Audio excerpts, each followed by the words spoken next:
of monster truck racing on the TNT Monster Truck Challenge. Tuff Trax has got you back to the Milwaukee Mile, ready for quarterfinal action. And look at this. It's like having Bill Cosby, the Coke Man, and Michael Jackson, the Pepsi Man, talking. You've got Ford's John Moore and Chevrolet's Rod Litzow. They're going to match up in the quarterfinal. Let's go over to Chris Chapman and look at the whole bracket setup in the quarterfinal round. Joe, we have some fantastic monster truck racing lined up for you here at the Wisconsin State Fairgrounds. Indeed, our first race is defending world champion USA 1 against a much improved No Problem. John Moore wants a piece of USA 1. The winner of that race will take on either Carolina Crusher or King Crunch, who whipped Jersey Outlaw and Wild Hair respectively in the first round. Mad Dog lost in the first round to Nightlife, but returned to the Fast Losers, and he's tough enough. The truck from Arizona that triumphs against Playing for Keeps. Our last race of the quarterfinal round includes Nightlife, who has his work cut out for him when he lines up against the points leader, the Equalizer. Now, let's go back to Scott and Army with the USA 1 No Problem battle. That says it all. It's going to be Ford against Chevrolet. The No Problem Ford Bronco against that guy, the defending world champion of monster truck racing, Rod Litzow, and USA 1. This is what they pay their money to see, Army. Ford against Chevy, and two guys still in the thick of battling for position on the national points ladder. Although your man right there, Rod Litzow, thinks he can win it all. John Moore has been getting better every week and would love to crack that top 5. Well, Rod Litzow and the USA 1 True Value team, definitely the quickest truck on the tour. However, quick may not be the answer today. John Moore believes that he can put the USA 1 truck away. He's not going to roll over by any means. I look for the old classic Ford Chevrolet battle, and it's underway. Side by side, they come out. The Ford kind of surprises everybody now. Litzow goes to work. Oh, he's got his hands full. Back pedals back on the throttle. And back in the next round is the USA 1 truck. Superb driving by both drivers, able to keep those trucks straight despite getting knocked around in between the jumps. Rod, this next round is going to prove interesting. It's either going to be Gary Porter or Scott Stevens, and both of them want you awfully bad. Yeah, I know, but, I'm looking at the times. I go back to the pits. I check the times all the time. I'm running at least a second faster than both of the trucks right now, so I know that they have been pushing it. This will tell me this next round, them two pushing it hard, where they're going to be sitting with me, how hard I got to push the truck, because I haven't pushed my truck hard enough yet. You're confident on this win tonight, aren't you? Oh, yeah, I know. I like this track. I know I can do it. That run right there, I backed off a little on the first ramp because it's throwing me high. It got me a little squirrely, but if I push the truck real hard and strong, she'll go a lot fast. I'll get in the 10s. Oh, we normally talk about winners and losers, but we may watch times. If he thinks he can get down around 10 seconds, he qualified with an incredible run at 11.36, and he's getting faster. Wow. I just figured it out. 10 seconds on this track, about 77 miles an hour. Unbelievable. King Crunch getting ready to go to work right now. What's left of King Crunch, but he continued to win last week and tonight, despite the damage done in last week's flip. The consistent Carolina Crusher, an unusual bad qualifying run. We've documented that. Gary Porter, I think, knows how to keep her straight now. This ought to be an outstanding matchup. One of the big differences in this race is the location of the engine. As both drivers very cautiously come over. I think they watched Litzow and realized he's got to be straight over the first jump in order to hit the second. It's paying dividends for the Crusher. He'll go to the next round. Scott Stevens having his hands full. Boy, if you don't go straight, you're not going to land flat. That's the name of the game in this sport. So buckle up in the semifinals. It'll be Gary Porter and Carolina Crusher against Rod Litzow and USA 1. Gary, to be real honest about it, this is a must-win situation for you. And Rod Litzow, so there's no way you can touch him on this track. It is. I have to win. This is his type of track, and I'm going to have to push my truck to the limit. I'm sure he'll be pushing his to the limit. All right, Carolina Crusher and King Crunch one more time.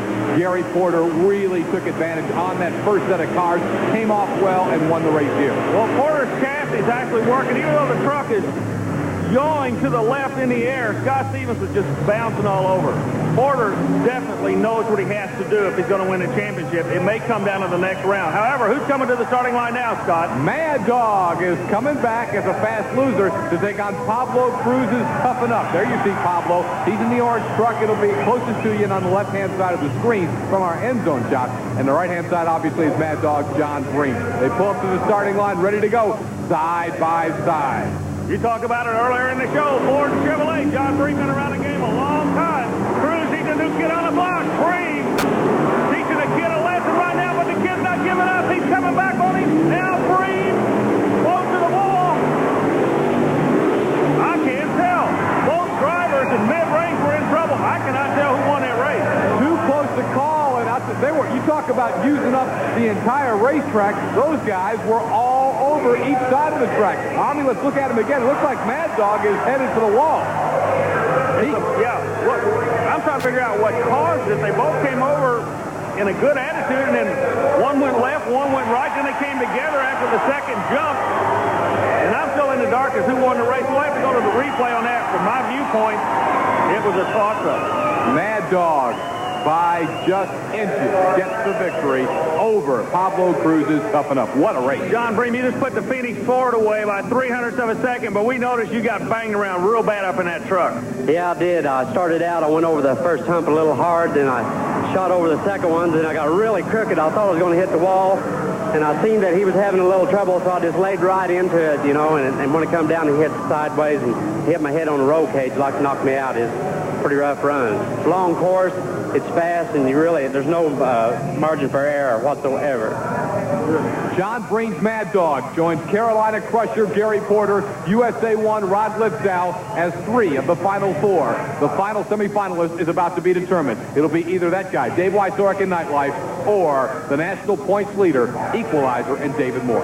Dave Wysork, in my opinion, has to be one of the best monster truck drivers in the sport. Luck has not been going his way this year. He's a privateer on the circuit.